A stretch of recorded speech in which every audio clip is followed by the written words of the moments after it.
Hi, this is Travis Shaw with the Virginia Piedmont Heritage Area, continuing our journey through the village of Aldie today.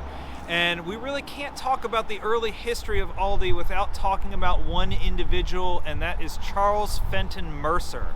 Mercer, along with the Turnpike, as Anne Marie mentioned, is really the reason why the village of Aldie exists today. He's kind of the founding father of the town. He's the son of a prominent French and Indian War veteran, prominent Virginia politician James Mercer, and he's going to come to this area in southern Loudoun County in the late 18th century.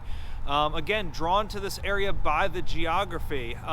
Just behind me is a tributary known as Little River. Little River is going to provide ample water power for the many mills in this area, including the large merchant mill that Charles Fenton Mercer is going to establish in the first decade of the 19th century. Once the turnpike is established through here during that same time period, is going to provide easy access to the various farms and markets around this region as well. So Mercer kind of envisions Aldie as the center of like a growing industrial and agricultural community. So Mercer himself is a very fascinating individual. He serves in the United States Congress, the Virginia House of Burgesses, certainly one of the most prominent politicians in the region. His political connections are also going to lead to a military career during the War of 1812, where he leads the defense of Norfolk against British attack.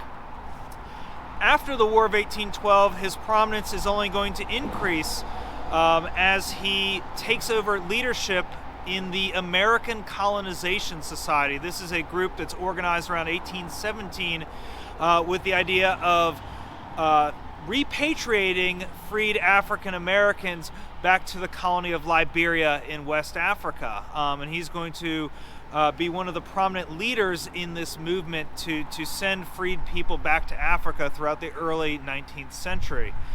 He's also going to get very heavily involved in the building of canals. He's one of the first presidents of the Chesapeake and Ohio Canal Company, and that experience is actually going to leave an impact here on Aldie and on the Little River as well, when he becomes one of the primary partners in an effort to link Little River and his mill here in Aldie to the Potomac River in an effort to get grain, get flour, and other materials from Aldie to the markets of Georgetown and Alexandria.